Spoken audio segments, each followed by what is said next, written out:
Now, the clashes between Israel and Hamas have replaced the pandemic from the global headlines to a large extent. We've seen 11 days of fighting. More than 200 people have died. This includes 65 children. And there's no sign of a ceasefire yet.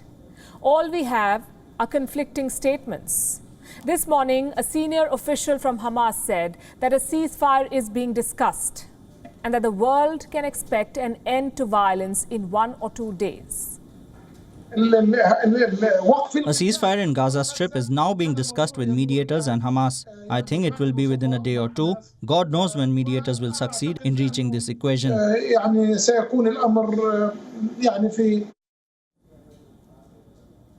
God knows when the mediators will succeed, he says. Who are these mediators? America, Egypt, France, the United Nations, among others. US President Joe Biden has made 4 phone calls to Israeli Prime Minister Benjamin Netanyahu in a week. What is he saying? De-escalate, wind down the offensive. In the latest conversation on Wednesday, Biden told Netanyahu that he expected significant de-escalation from Israel and a path towards a ceasefire.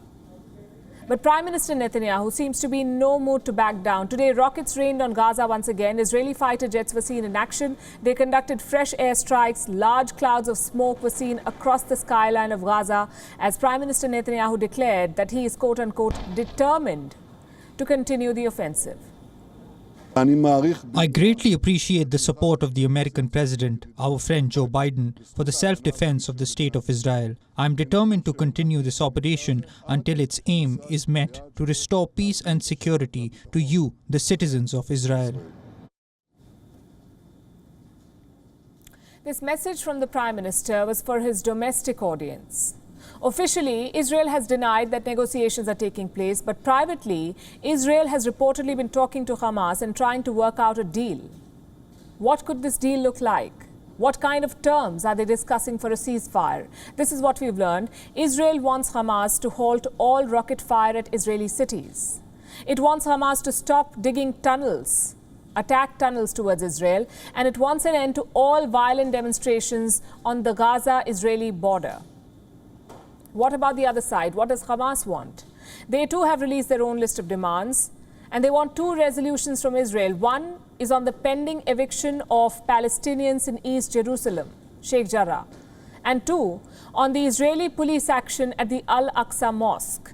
Hamas wants Israel to condemn both these events.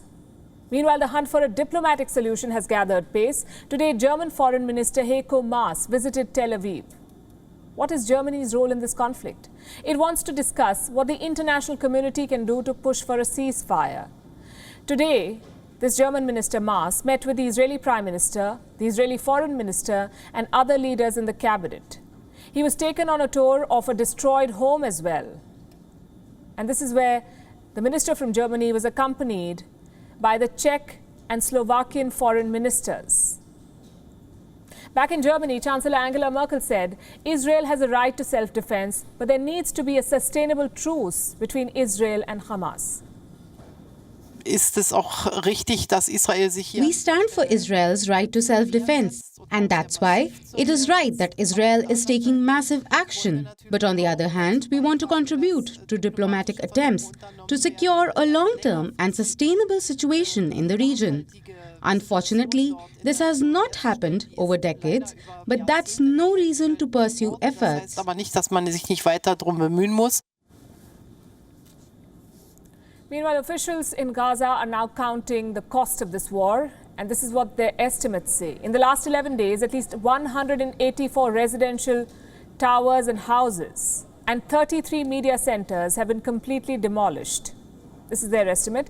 Together, they're valued at $92 million. And that's not all. More than 1,000 housing units have either been completely demolished or partially but seriously destroyed. In all, Gaza could have suffered an economic loss of more than $322 million. The United Nations General Assembly is due to discuss the conflict today.